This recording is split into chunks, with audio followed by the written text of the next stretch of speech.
On comprend mieux d'ailleurs pourquoi Philippe Lucas, qu'on avait invité la semaine dernière, a un peu hésité à nous répondre et à venir. Cette semaine, l'ambiance, puisque vous étiez à Canet-Roussillon. J'étais surtout à Montpellier où Philippe Lucas est arrivé vendredi soir tard. On a eu une interview avec lui. Il était avec la quinzaine d'athlètes dont il s'occupe parce qu'il a aussi d'autres champions en devenir ou déjà confirmés. Ce qui était marrant, c'est que ce devait être la rentrée de Laure Manodou en compétition depuis les championnats du monde. Elle a nagé la semaine dernière en Italie. On n'a pas vu Laure Manodou dans l'eau, mais on a vu Florent Manodou, son petit frère, qui était là, qui a fait 6e cet après-midi sur 100 mètres d'eau. Il y avait la famille qui ne veut pas s'exprimer. Pour le reste, on a rencontré Philippe Lucas donc vendredi soir. Il s'est confié, il est revenu, on peut le dire en exclusivité, sur ce qui a été la semaine et puis ce déchirement. Philippe Lucas, merci de nous recevoir après ce qui a été l'événement de la semaine. Justement après cette effervescence, qu'est-ce que vous en gardez aujourd'hui, vous? Non, j'ai dit, répété, je suis pas le cœur qui saigne comme j'ai entendu, je suis pas... non, attendez, tout va bien, il n'y a pas de souci.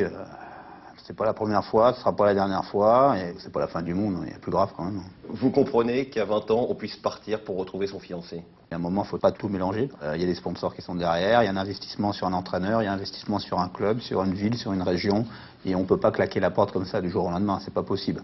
Bon, maintenant, il y a un moment, c'est pas une nageuse ou une athlète comme une autre, c'est quand même quelqu'un qui est le préféré des Français, c'est quelqu'un qui est double championne, la tête triple championne du monde, championne olympique, on va pas refaire son palmarès, mais c'est une icône en France, quoi.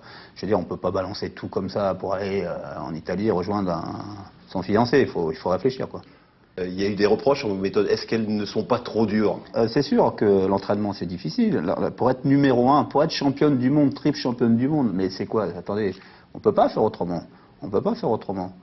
Vous avez peur de quoi aujourd'hui? Que ce soit un gâchis, Laure? Le fait de partir en Italie? Vous avez été quand même incisif sur les méthodes d'entraînement. Non, j'ai pas été incisif. Non, pas du tout. J'ai dit que le mec qui va s'occuper d'elle au niveau du médecin, ça me gêne un peu. J'espère que la fédération française, j'espère que le sport français, j'espère que le nouveau ministre des Sports va obliger qu'il y ait un suivi médical français sur cet athlète en Italie. On ne peut pas balancer une nana de 20 piges comme ça qui représente pour tous les gamins, on ne peut pas la balancer en Italie sans savoir ce qu'elle fait. C'est impossible, c'est du délire. Pourquoi finalement la meilleure nageuse du monde va s'entraîner en Italie pour essayer de retrouver son copain qui est un bon nageur de niveau international et pas l'inverse? C'était pas possible de voir Luca Marin venir s'entraîner avec vous? C'est une question de poignon, c'est tout. Elle est partie pour le cœur. D'accord, parce que c'est une fille bien, Manodou. D'accord, elle est partie pour le cœur. Bien sûr, on le sait. Mais les Italiens, ils l'ont attirée. Vous savez qu'ils m'ont quand même contacté en octobre, ces gens-là. Ils l'ont attirée pourquoi? Parce que c'est Manodou, qu'est-ce qu'elle va représenter pour le sport italien? Rien, c'est une concurrente de Pellegrini, on le sait très bien. Donc qu'est-ce que ça va leur apporter pour ce club-là? Du poignon, c'est tout. On connaît ce qui s'est passé sous la table. On ne va pas la balancer devant les caméras.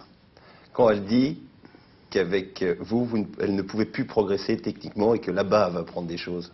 Il faut qu'elle parte en Italie pour s'entraîner. Je veux dire, c'est quand même quelque part navrant quand même.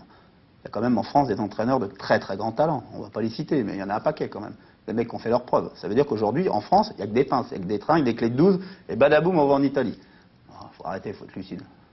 Si aujourd'hui, elle vous appelait, disait Philippe, j'ai bien réfléchi, je reviens m'entraîner à Canet. Non, c'est pas une question à poser.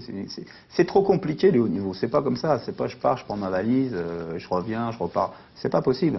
C'est impossible de fonctionner comme ça.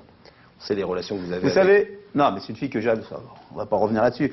Vous savez, le problème, c'est que quand vous êtes en haut et quand vous gagnez, et vous arrêtez pas de gagner, à un moment, vous vous sentez au-dessus. Vous croyez que le reste, ça se fait comme ça, facilité.